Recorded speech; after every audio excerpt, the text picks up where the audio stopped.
Hi, this is a follow-up concerning this fiber optic gyro. You can click here if you want to see the first episode. The challenge was to reconstruct this fiber optic gyro. When I bought this stuff from eBay, the main board here was disconnected. You can see all wires were cut. And also the power supply board was missing here, but actually I found a letter from the same seller, this power supply board, which was sold separately. So on that board there is the first DC-DC converter, this part here, which converts the input voltage of 5 volts into a voltage of 3.3 volts. And there is another DC-DC converter which generates voltages of +5 and -5 volts here, both from Traco Power. Okay, and there is a resistor here which permits to set the output voltage of 3.3 volts. So I did the reverse engineering in order to reconnect everything. Okay, so this is why I have desoldered the superluminescent LED here from the board. Okay, so this is a dual side PCB, as you can see. So each part here is a dual MOSFET, N channel and P channel. Okay, otherwise there are several op-amps. Okay, so this board permits to do two different things. The first is to regulate the temperature. Inside this LED there is a Peltier element which permits to keep the temperature at 25 degrees Celsius. There is a thermistor inside. Okay, and there is a Peltier element between pins 1 and 14. And there is also a regulation of the emission of light of the LED here. We'll see on the schematics how this thing is done. And when doing the reverse engineering, I have noticed that this thing actually was removed by someone. So the wires here were cut, but more important is that the fiber optic is cut here. Normally the fiber optic is here. You can see, but the fiber optic is cut here. This thing cannot work anymore. Okay, so I did the reverse engineering also of this small front end for the photodiode. Okay, so this is the photodiode amplifier. There are several op-amps. So I did the complete reverse engineering of that board here, complete schematics. And I did also the reverse engineering of the main board. Oh, there is nothing special except the output here. Here there are 4 isolators. Okay, ADUM something, I don't remember.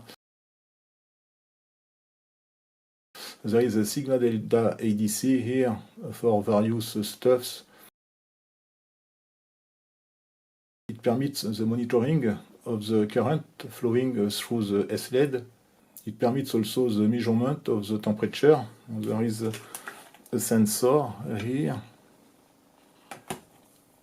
So it permits also the measurement of the light received by this little board. Actually the mean value of the 3 photodiodes. So I will try to find a complete unit. It is not easy. I found this one on eBay. It was quite expensive. Okay, in Ukraine you can have something like that for 20 euros, a complete unit. But in France, of course, it is very complicated to find one. Almost impossible.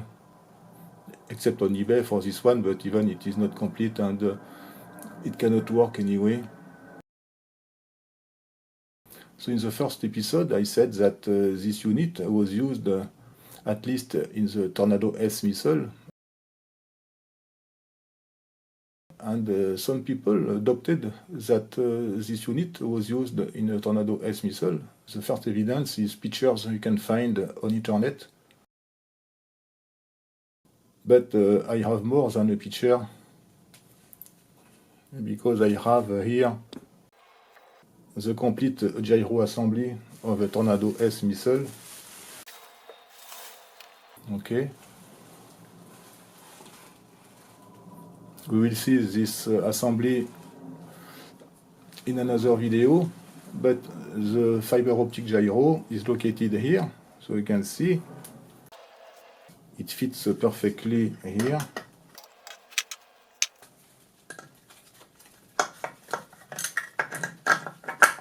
Okay, and you have the connectors here.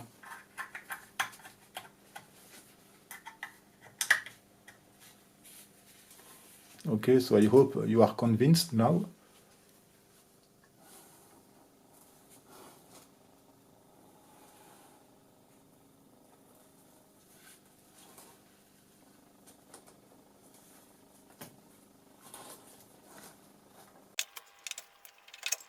Okay, the construction of this gyro assembly is beautiful by itself. You can see the very nice connectors and the tiny contacts of these connectors here.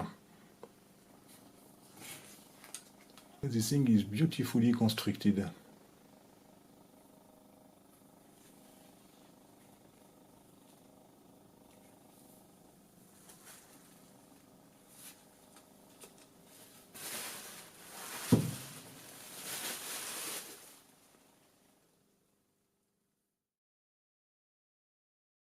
This is the front-end amplifier for the photodiode, which is here on the left. There are two differential outputs which are fed to this ADC.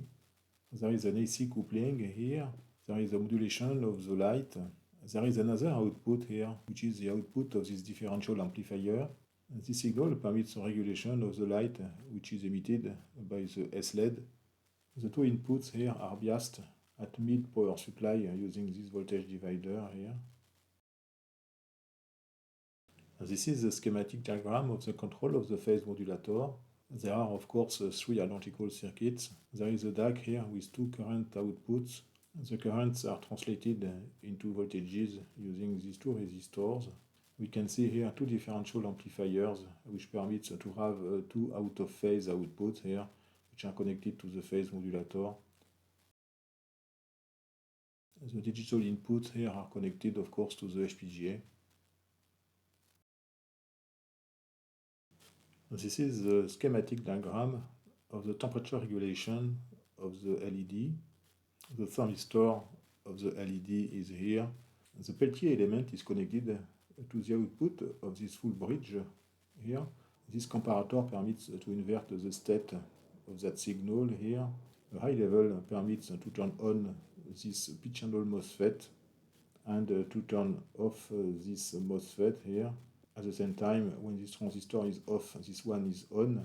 This comparator permits to turn off the bridge when the current here is above a given limit, which is given by the voltage present at the non-inverting input of this comparator.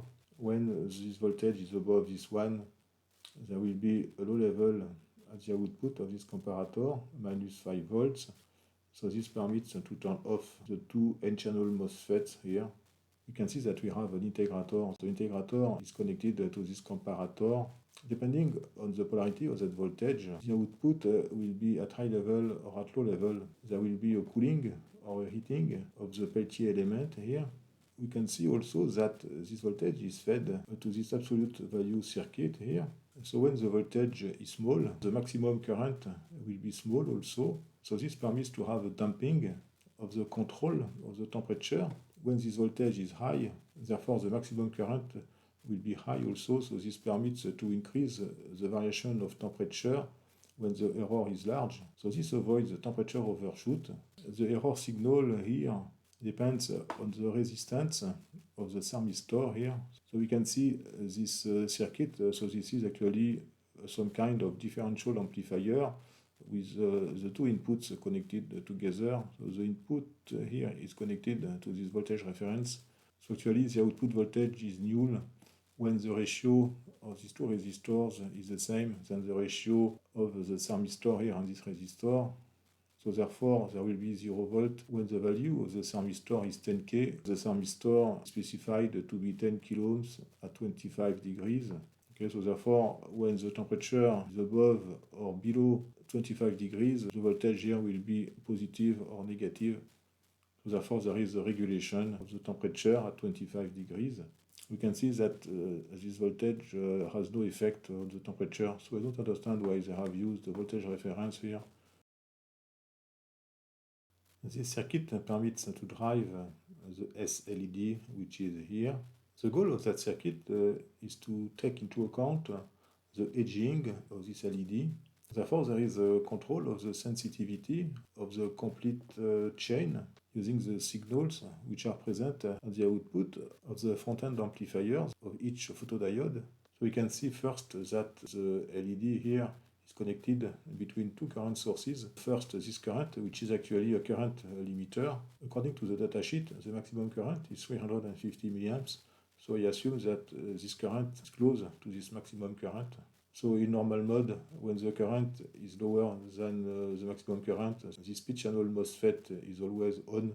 The current is set using the second current source made with this N-channel MOSFET, this shunt resistor here, okay, and the voltage present at the non-inverting input of this op-amp. This current is defined by the ratio between the voltage across this resistor here and the value of the shunt resistor. So we can see that this voltage comes from a second integrator made with this op-amp.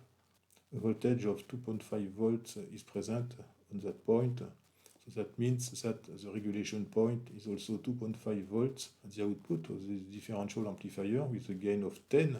So therefore, the regulation is achieved when the voltage here is 0.25 volts. The input voltage of the differential amplifier is connected between these 2 points here. You can see that there is a summing point. At that point, there is the mean value of these 3 input voltages, which are connected to the differential amplifier of each photodiode amplifier. Therefore, when there is a decrease of the output of the LED, there will be a change also on that voltage. This permits to increase the current flowing through the LED and to keep constant this voltage on that point. And this voltage is also fed to this ADC, so this permits to have a monitoring of that voltage. So this permits probably to know if there is a problem or not with this control loop. So this is the sigma delta ADC with 2 other differential inputs. These 2 lines are connected to the shunt resistor of the current source. This permits to monitor also the current flowing through the SLED. The second input here permits to measure the voltage across this resistor. This line is connected to the temperature sensor. The second terminal should be connected to the reference voltage of the ADC, but it is not the case. There is maybe a resistor in between, but I couldn't find where this line is connected.